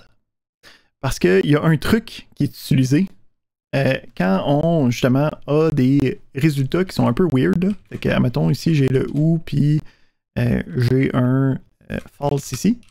Ça me donne 53. Si je veux convertir ça à une valeur booléenne, bon, je pourrais utiliser la fonction qui me permettrait de faire la conversion normalement. OK? Mais beaucoup trop de troubles. J'ai écrit 6 lettres, là, fait que les programmeurs, ce qu'ils vont faire souvent, c'est qu'ils vont faire une double inversion logique. Qu'est-ce qui se passe ici? Ce résultat-là me donne 53. Hein? Mais si j'essaye d'inverser 53, ça va me donner faux. Hein? Parce que le principe, c'est que 53, c'est vrai, parce que c'est un true t-value. Fait que l'inverse de ça, c'est false. Fait que là, si je le réinverse, ça devient true, qui était en fait le résultat de celui-là. Fait qu'on est capable de comme le double inverser pour forcer que la valeur soit en booléen. N'est-ce pas merveilleux? Fait que c'est tellement bizarre, puis il y a tellement des problèmes avec les différents types, qu'on s'est retrouvé à écrire ce genre de code-là, OK, plein de fois dans notre vie. Où c'est que, bon, on a qu'est-ce qu'on a ici, là? On a un opérateur d'assignation. Une conditionnelle avec le point d'interrogation. Hein? Donc, on a la conditionnelle avec le point d'interrogation. Donc, le résultat, je regarde une condition quelconque, puis si c'est une condition, c'est A, sinon c'est B. C'est quoi la condition? Je veux juste m'assurer que le A, il n'est pas nul, puis il n'est pas undefined, il n'est pas les valeurs weird. Je veux que ce soit un type ou un objet. Un type primitif, c'est number, string. Donc, ce code-là était tellement prévalent, OK, qu'on en a créé un opérateur spécial pour gérer ça. Fait que le principe ici, c'est que je peux facilement dire, je mets dans le résultat, je vais mettre A, mais seulement si A n'est pas nul, puis seulement si A n'est pas undefined. S'il n'est pas nul, puis il n'est pas undefined, que ce soit n'importe quoi d'autre, le résultat devient A. Si nul est, si A est soit nul, soit undefined, donc c'est une valeur qui n'a pas rapport, là, utilise B à la place. Fait que ça me permet de faire des choses comme ça, où je peux avoir une variable. Si la variable n'a pas été utilisée, mettons undefined, ça va me donner ce texte-là. Mais si la variable a été utilisée, a été assignée, ça va me donner le résultat que j'avais assigné dans la variable. Fait que ça me permet de faire un check rapide, voir j'ai-tu vraiment quelque chose en variable avant de l'utiliser. Si j'ai pas quelque chose, mets quelque chose par défaut. Parfait. Fait que ça ici, puis il y a des versions avec le OU qui étaient utilisées avant, mais qui étaient problématiques parce qu'il y a bien des valeurs qui sont falsies, tandis que null, undefined sont falsies aussi, mais qui ne tombent pas ensemble. Fait que là, il fallait encore plus de conditions puis faire plein de choses. Ça devient hautement problématique. C'était des trucs qu'on faisait avant. Fait que ça ici, c'était l'opérateur de coalescence nul. Point d'interrogation, point d'interrogation. Parfait. Les boucles. On a nos boucles standards. Là, pour l'instant, ça reste très simple. Hein? On a le while, on a la condition, ça boucle tant que la condition est vraie. Ça va bien, on a tous déjà vu ça. On a un do while hein, qui va faire un tour une itération de la boucle avant de regarder la condition. Donc, ça me garantit qu'il y ait au moins une itération de la boucle. Parfait. On a la book for qui utilise le vieux standard de la book for. Donc, ça veut dire un élément de configuration de compteur, un élément de condition, puis un élément pour le saut de cette variable-là. On va voir qu'il y a des variantes au for, mais on peut toujours utiliser notre classique pour être capable de les utiliser. On a les différents éléments pour briser les boucles. Donc, on peut briser avec le break. On peut continuer à la prochaine itération avec le continue. Tout ça, c'est des choses qui existent. Puis, on a des breaks avec certaines labels. Okay? Donc, habituellement, le break était capable de juste terminer la boucle la plus proche. Ben là, on peut dire non, non, non, casse-moi cette boucle-là qui va complètement dire j'ai terminé sans problème. Okay? Donc, ça, c'est quelque chose qui n'existe pas tant que ça dans d'autres langages. Je ne l'ai pas vu utiliser souvent, mais ça existe. Excellent. Donc, les book while, les book for, ça va bien. OK. On a le switch. qui me permet de avoir le switch habituel. OK? Ça va bien. On va essayer de trouver une égalité. Donc, il n'y a pas rien de spécial avec le switch case. Ça utilise le type break comme en C. Hein? Fait qu'on peut les mettre ensemble avec plusieurs 2 points. Ici, il faut faire attention. OK? Le type va... l'égalité va dépendre du strict. Ouais. L'égalité qui est checkée avec le switch va dépendre du type. Ça veut dire que si ici j'ai la chaîne des caractères 0, la chaîne des caractères 1, la chaîne des caractères 2, puis ici j'ai 3, c'est pas du tout le même genre d'information. OK? Donc, faire attention à ce genre de choses-là. Mais le switch, c'est pas rien de spécial. Fait que là, on tombe dans le stuff vraiment JavaScriptesque du JavaScript. Les fonctions. Bon, on va commencer avec la prémisse de tu peux avoir des fonctions comme tu as des fonctions dans n'importe quel autre langage. Donc, on a une fonction, ma fonction, j'ai une liste de paramètres, j'ai des accolades, et après ça, je peux avoir un return à l'intérieur sans problème. Et après ça, je peux utiliser la fonction.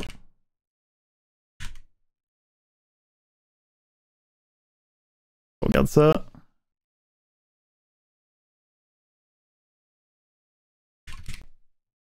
Puis à partir de là, on a... ici, il faudrait que je mette l'utilisation de ma fonction. Arrêtez-moi quelqu'un, s'il vous plaît.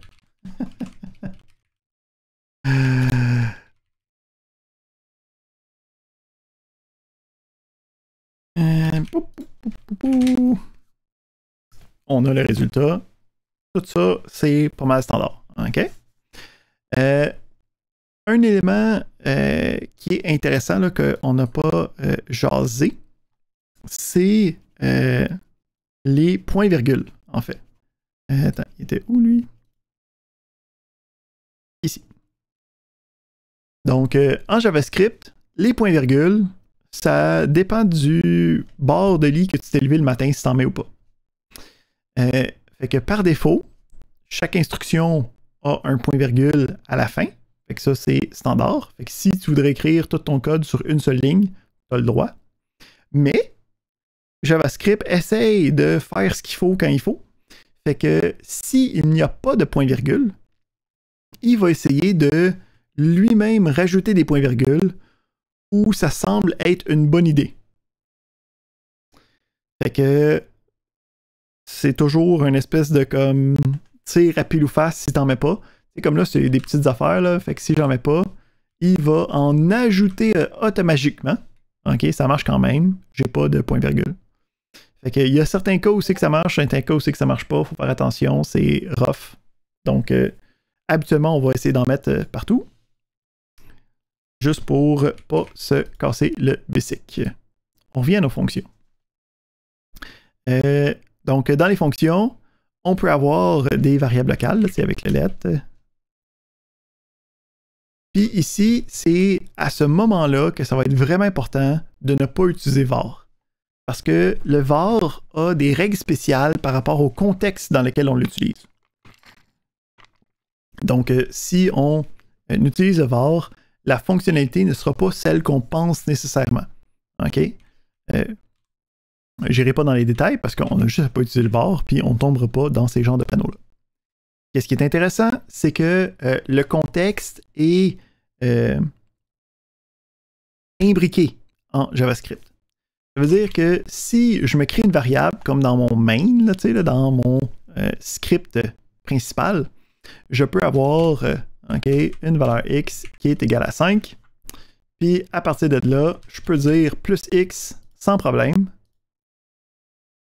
Donc ici, si tu viens de langage de programmation orienté objet, ce que je viens d'écrire, c'est quand même assez outrageant. Hein? Fait que le principe, c'est que les contextes sont imbriqués l'un dans l'autre en JavaScript, puis tu es capable d'utiliser le contexte externe à toi-même. Ça veut dire que lui, il a le droit d'utiliser les choses qui ont été déclarées autour de lui. C'est bien correct. Ici, en passant, juste pour voir les choses drôles qui peuvent se passer. L'ordre de la fonction n'a pas d'importance. Le principe, c'est qu'il faut que ça soit fait avant l'appel de la fonction. La fonction a été créée, il était comme je sais même pas c'est quoi X, c'est pas grave. On va l'essayer quand on va être rendu là. Donc, fun times, le contexte de JavaScript. On est bon avec ça. On peut passer des paramètres. Autre chose qui est le fun à faire avec JavaScript, on est capable de passer des paramètres par défaut. Fait que ici, je peux avoir un troisième paramètre qui serait Z, puis je veux que ça soit 45 si je ne l'utilise pas. Puis je veux faire plus Z.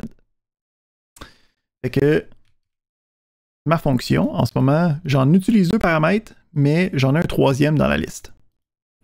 Fait que si je l'essaye, je peux voir ici que ça a augmenté de 45 parce que ça l'a automatiquement utilisé. Mais si je veux, je peux en mettre un à la place. Donc, l'ordre des paramètres est quand même conservé. Puis, si moi je l'assigne, ça va remplacer la valeur par défaut qui va être utilisée par la suite dans la fonction. Encore une fois, des choses funky de JavaScript. Python le fait aussi, là, il n'est pas si spécial que ça. Qu'est-ce qu'il y a d'autre à dire par rapport à ça? Bon, on peut retourner avec le mot-clé return. Ça arrête tout de suite la fonction. Tout ça, ça devient du stock qu'on sait déjà. Là, on tombe dans le vrai fun de JavaScript. Parce que dans JavaScript, il y a 2 types de fonctions. Il y a les déclarations de fonctions, qui sont dans le langage que j'écris dans mon script qui va faire en sorte que la fonction devient disponible. Mais il y a aussi la possibilité d'avoir une expression comme étant une fonction. Comment est-ce que ça va marcher? Ben, je vais avoir une expression.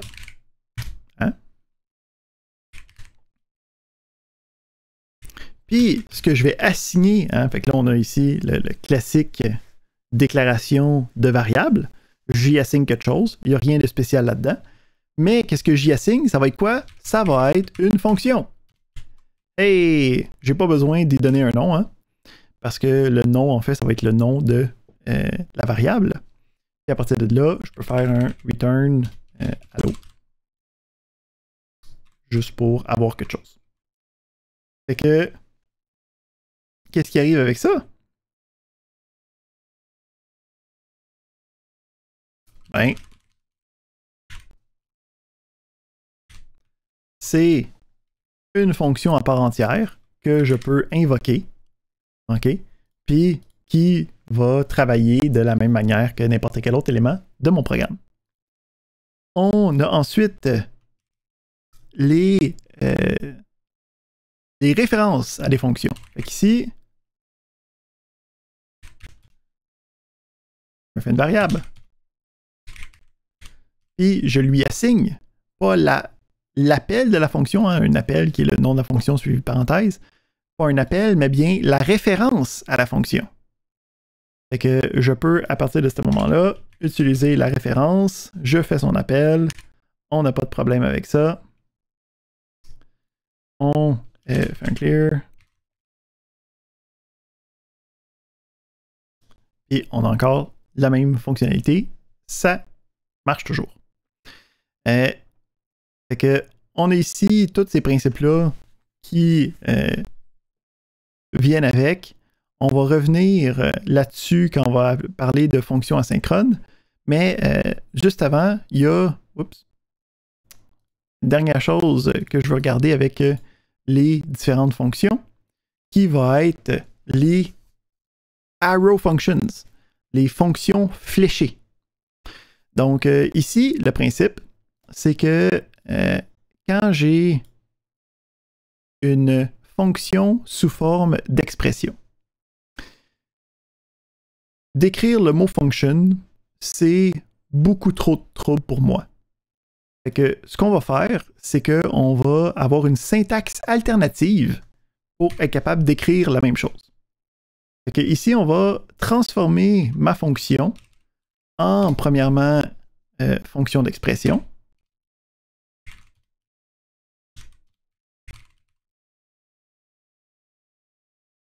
On va juste prendre la version initiale, là.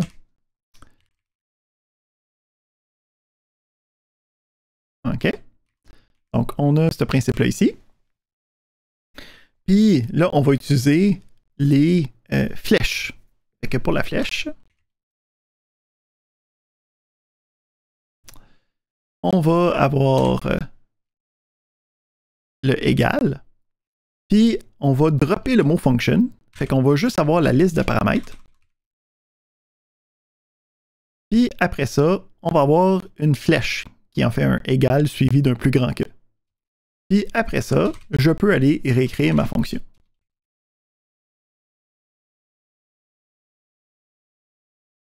Fait que ça et ça, c'est synonyme. OK, ça fait la même chose. Puis là, il y a deux autres raccourcis possibles quand je travaille avec les fonctions fléchées. La première, c'est que si ma fonction, son seul but, c'est de retourner quelque chose, je n'ai pas besoin de mettre d'accolade. Je peux mettre littéralement juste l'expression que je veux qu'il soit retourné. Fait que ici, la version JavaScriptée de la chose, ça va être ça. Fait que ces trois affaires-là sont égales. On a la version définitive, version JavaScript. On a une deuxième possibilité. Donc, admettons ici, on prend notre...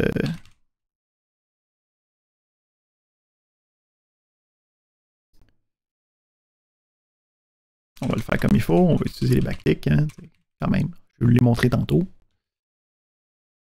Fait que...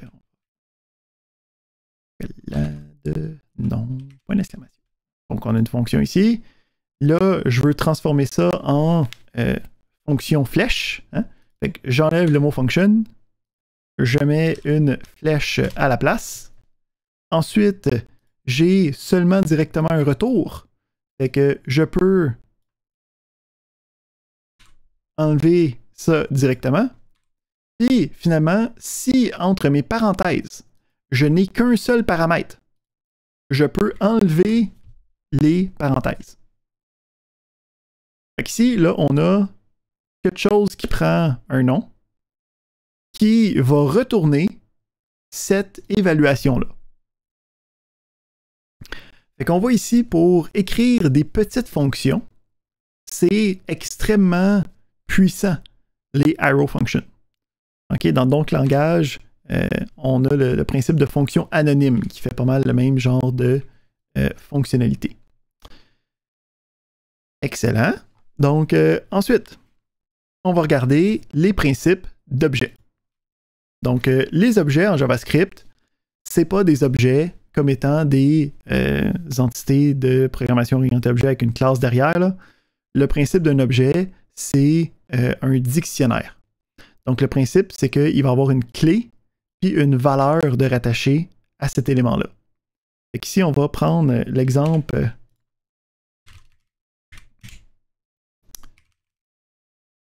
de un objet. Donc, comment je fais pour avoir un objet? Je peux utiliser les accolades. Donc, quand j'ai des accolades dans les valeurs, c'est pour représenter des objets de JavaScript. Comment est-ce que ça va marcher? On va avoir des clés, hein, qui vont donc comme être des propriétés. Là, hein? Puis derrière, je vais avoir une valeur rattachée qui peut être de différents types. Le principe, une limitation des objets, c'est que les différentes clés, okay, les différents noms des propriétés, puis je mets propriétés entre guillemets, là, parce que c'est pas des propriétés, c'est des key values, c'est pas des vrais objets, là. Ça va être toujours des chaînes de caractères. Donc, des chaînes de caractères, il faut que ce soit compatible à être transformé en chaîne de caractères, sinon ça ne marche pas. Une autre chose qui est importante à comprendre quand je travaille avec les objets, c'est qu'ils sont dynamiques. Fait que ici, on va premièrement aller regarder comment je fais pour aller chercher les informations à l'intérieur de mon objet. Fait que je peux utiliser la bonne vieille nomenclature qui est le point, hein, donc le nom d'objet, point, le nom de l'élément. Les différents éléments. Je peux aller changer cet élément-là. C'est pas un problème. Puis, c'est complètement dynamique. En passant, si je remarque user, ça va me remonter toute la patente. Excellent. Je peux aller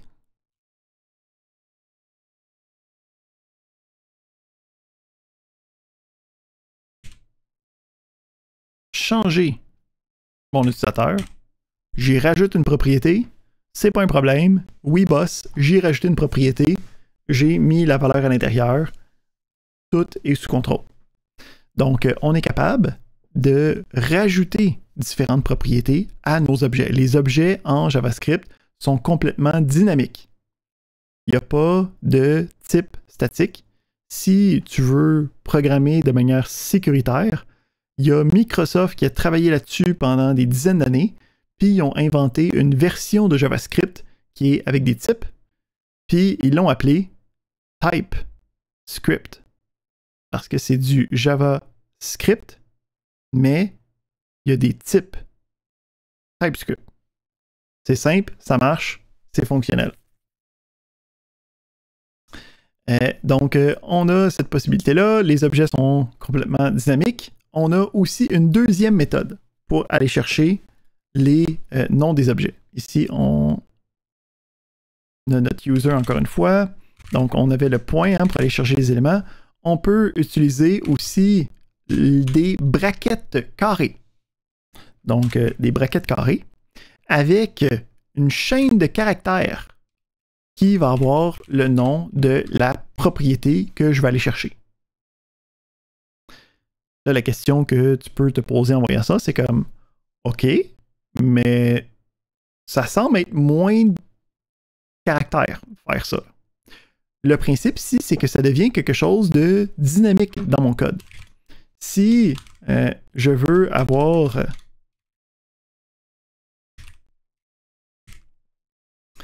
et j'ai prop ici qui a le nom de ma propriété.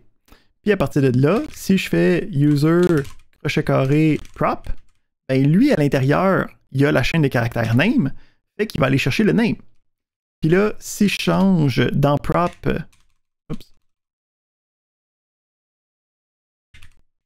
le nom de la propriété que je vais aller chercher, quand je réexécute la même instruction, ça va me chercher quelque chose de considérablement différent.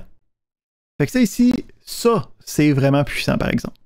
D'être capable d'aller chercher des propriétés qui sont dynamiques avec leur nom que je peux saisir de n'importe quelle manière ou qui peut venir d'une variable, tant que je suis capable de l'avoir en tant que chaîne de caractères, ça devient un facilitateur pour la gestion de données. Fait que ça, c'est ça pour les objets pour l'instant. Ici, on travaille avec des objets. Hein, le principe, c'est qu'il va y avoir une clé, une valeur qui va être une expression quelconque. Mais en ce moment, on vient de voir qu'on peut avoir des fonctions qui sont des expressions. Ça veut dire que dans mes propriétés, je peux mettre des méthodes qui vont être des fonctions rattachées en tant qu'expression à mon objet. Puis lui, il va être bien content de ça. Parfait. Parfait, parfait, parfait. On est presque à la fin ici. On va aller voir notre dernier point primordial, qui est les tableaux, hein, les arrays. Donc, on a vu que les accolades, c'était pour les objets. Ben, on a les braquettes carrées tout seules qui sont pour les tableaux. Donc, les différents tableaux, on a les braquettes carrées. C'est très standard, cette affaire-là.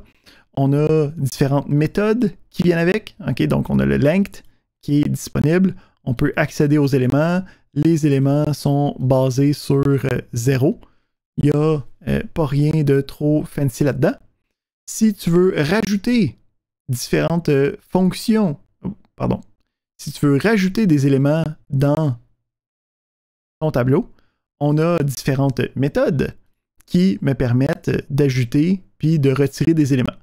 Donc, on a le push, le pop, le shift, puis le unshift, qui ont la fonctionnalité de travail. Donc, si tu as déjà fait du Java, puis tu as utilisé des array lists, c'est pas mal le même élément.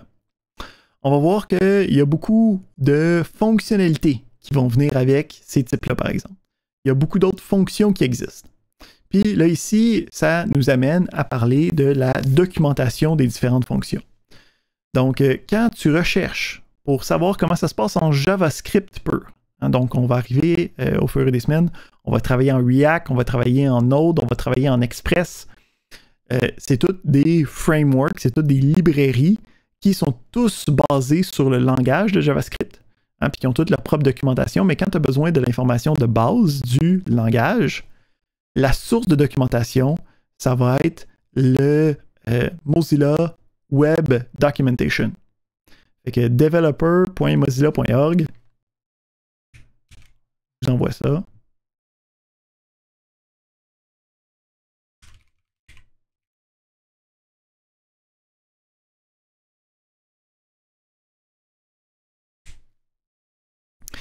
Puis à partir de là, on va pouvoir aller travailler avec les différents éléments. Fait qu'en passant ici, si tu es encore vraiment perdu par rapport à JavaScript, il y a des tutoriels à l'intérieur de ça pour travailler avec, ici, si on descend à JavaScript,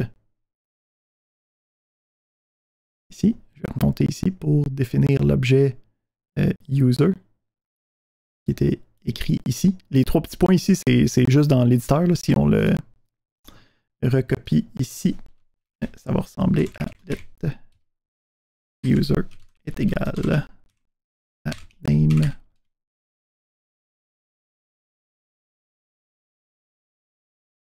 version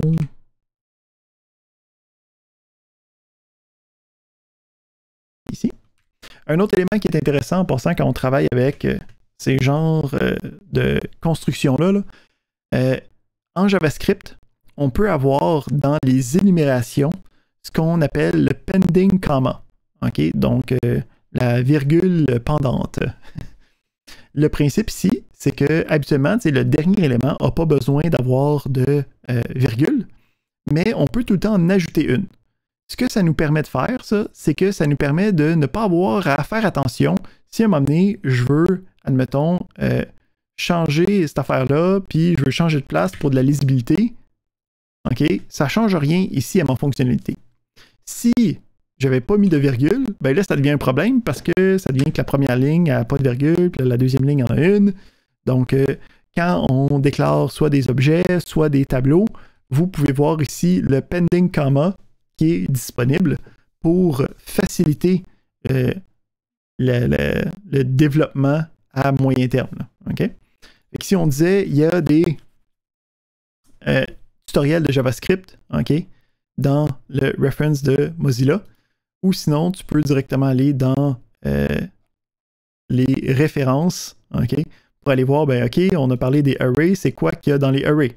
Voici toutes les fonctionnalités des arrays. On peut descendre, puis là, ici, si j'agrandis la page, on va sûrement avoir en haut une liste des éléments. C'est quoi les différentes méthodes? Je peux voir que j'ai le length qui va faire des choses. OK, je peux aller voir le of, je peux aller voir le map, je peux comme aller voir toutes les différentes fonctionnalités. Donc, si je m'en vais voir, il y a un toString.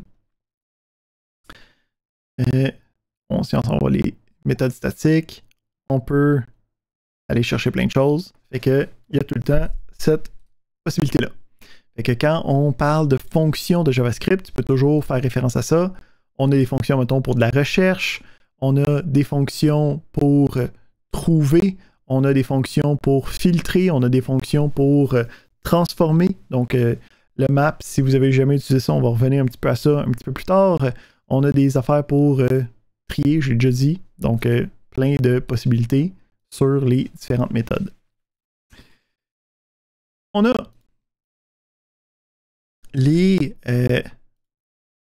dans les objets, on a la possibilité, dans comme la classe là, ou l'objet primitif d'objet, on a la possibilité d'avoir les fonctions keys, values et entries. Fait que on va regarder qu'est-ce que ça fait cette affaire-là en reprenant notre exemple ici. Fait que on va repartir ça, on fait un clear, on remonte ça ici, on part en Node, on écrit notre user, puis là je vais dire object.keys de user. Fait que quand on a des objets, on peut aller chercher, hey, dis-moi c'est quoi toutes les clés. Hein? Fait qu'ici, ce que ça fait, c'est que ça retourne un tableau. Hein, les crochets carrés, c'est un tableau. Puis à l'intérieur, on a les noms des différentes clés. J'ai le même principe avec les valeurs.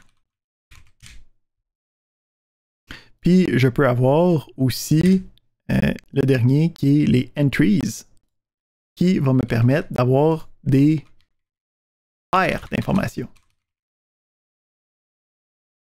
Donc des tableaux imbriqués. Donc un pour le tableau pour chacune des key pairs. Puis après ça, la propriété suivie de la valeur. Ça nous permet de faire des choses de fun. Où c'est qu'on a la possibilité d'avoir des book for qui vont être différentes. Fait que quand on utilise la book for,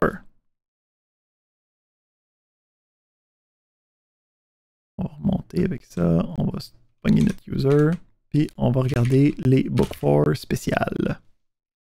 Fait que on a ici le for of.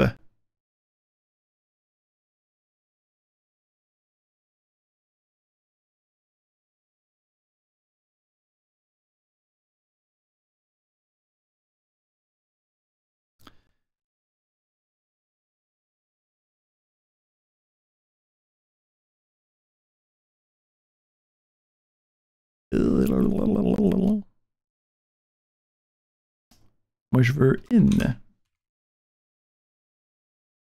On en a deux qui sont intéressants. Je me suis trompé de bord.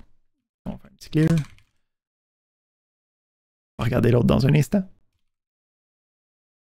Donc, le premier qui est intéressant, c'est le in. Donc, le in va me permettre d'aller chercher chacune des clés qui vient avec. Fait que si je veux aller après ça, voir c'est quoi la valeur qui vient avec ça, je peux dire user avec le value à l'intérieur, parce que les crochets carrés, on peut utiliser les différents éléments qui vont être les chaînes de caractères, qui vont aller chercher la bonne information. Fait qu'on peut voir ici que l'âge 30, name John. Excellent. Ensuite, quand on a un tableau,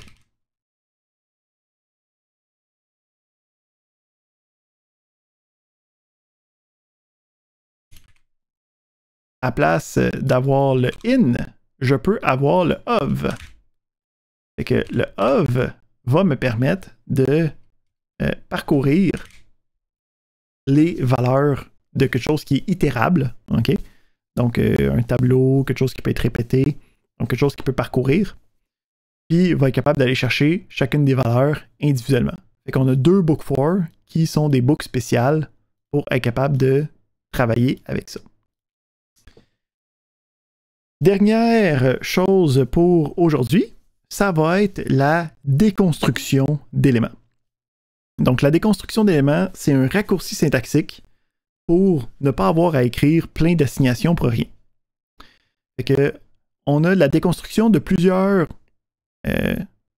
types ou plusieurs éléments. Le premier, ça va être les tableaux. Donc, si j'ai un tableau, je me crée un tableau. Hein, donc, j'ai un tableau, j'ai John puis Smith dedans. Puis, je sais que je veux me créer deux variables. Une qui va s'appeler first name, une qui va s'appeler surname, puis je veux assigner la valeur 0 puis la valeur 1, OK, suite à suite. Fait qu'à la place d'avoir deux opérations, je peux faire la déconstruction d'un tableau en construisant les variables à l'intérieur d'un tableau, puis en assignant les valeurs à l'intérieur. Puis, soudainement, j'ai automatiquement les deux assignations qui sont faites à l'intérieur. Donc, déconstruction de tableau, ça me permet d'aller chercher des valeurs qui sont assignées dans les différentes décomptes sans avoir à comme avoir un paquet d'éléments. Encore plus intéressant, on va avoir ce qu'on appelle la déconstruction d'objets. Donc, la déconstruction d'objets, ça me prend un objet. On clear, on node. Donc, on a options, hein, qui a le title, le menu, le width, le height. Fait que je veux extraire des variables spécifiques pour certains des éléments de cette variable-là. Ce que je peux faire, c'est avoir des noms de variables qui vont avoir le même nom que les différentes propriétés de mon objet. Puis, ce que ça vient de faire,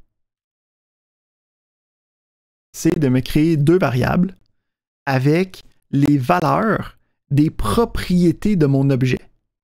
Donc ça ici, là, c'est pas mal de code en très peu de lignes. Donc c'est beaucoup d'instructions, beaucoup de stock qui se passe, là. Il faudrait que tu écrives d'une manière très longue et fastidieuse que tu peux faire en juste une ligne. Ça, c'est une des affaires que le JavaScript a bien réussi dans sa vie. Puis, on peut voir que j'ai fait des choses funky, là. J'ai juste pris deux des paramètres. Donc le troisième, il est juste resté, là, il ne s'est pas assigné nulle part. Puis l'ordre des paramètres n'a même pas d'importance. C'est vraiment le nom du paramètre qui a été cherché, puis il a été retransféré la même valeur à l'intérieur. Fait que ça ici, on va voir que ça va être utilisé aussi quand on va utiliser des fonctions. On va voir qu'il y a un raccourci syntaxique à l'intérieur de fonctions de déconstruction d'objets. On va le voir par exemple quand on va commencer à travailler avec React.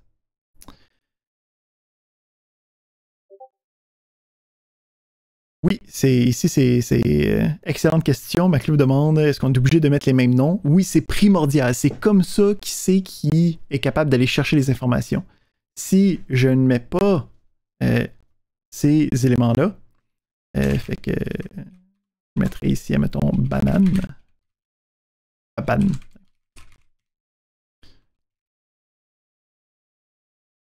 Ça serait juste undefined. Encore une fois, hein, on va pas commencer à créer des erreurs. Là, ça pourrait faire arrêter notre programme puis savoir qu'il y a des choses qui ne fonctionnent pas. Fait que ça va juste faire une variable undefined, ça ne l'a pas trouvé. C'est ça qui se passe. C'est pas mal qu'est-ce que je voulais regarder pour l'instant avec vous. OK? Donc, c'est ça les fondements de JavaScript. Fait que ici, comme mot de la fin, on va y aller avec c'est fou JavaScript ou sinon fait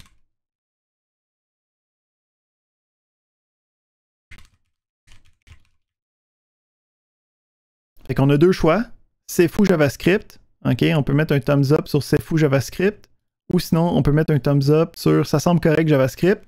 Hein, dépendamment de comment vous l'avez vu. Combien de funky choses vous avez vu aujourd'hui. Fait que ça va être la fin de notre première séance. Donc, Nizar demande est-ce qu'on va voir les callback functions? Oui, mais seulement après la partie de React. Quand on va tomber juste avant la partie de Express, c'est là qu'on va en avoir besoin. Fait que c'est juste à ce moment-là, on a un cours sur les fonctions asynchrones puis les fonctions de callback. On a un cours au complet dessus. Fait que, avec un peu de chance, ça devrait être assez slow. Ici, juste un autre petit une petite affaire. Juste pour voir où c'est qu'on se gauge. Là. OK?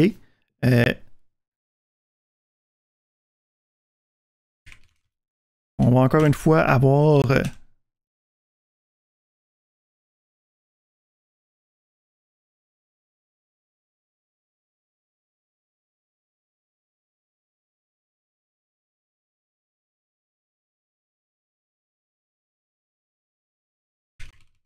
ici, on va avoir 3 options. OK? Donc, on a, est-ce que, tu sais, la vitesse du cours, là, en ce moment, là, parce que là, on a fait un éventail de qu'est-ce qui est possible. On peut mettre des petits thumbs up, là.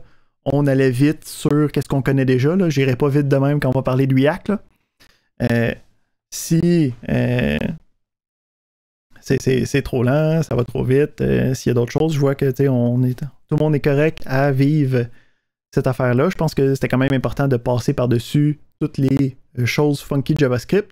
Surtout quand on va revenir dans React, je vais juste pouvoir dire, ben, on se souvient de ça, il va y avoir des rappels, mais on est maintenant ferré pour être capable de, la semaine prochaine, commencer à créer nos premières applications de React. Excellent. Donc, encore une fois, j'ai enregistré la période. Je vais la déposer sur YouTube une fois qu'elle va être uploadée. Je vais mettre le lien dans la fenêtre de chat ici même.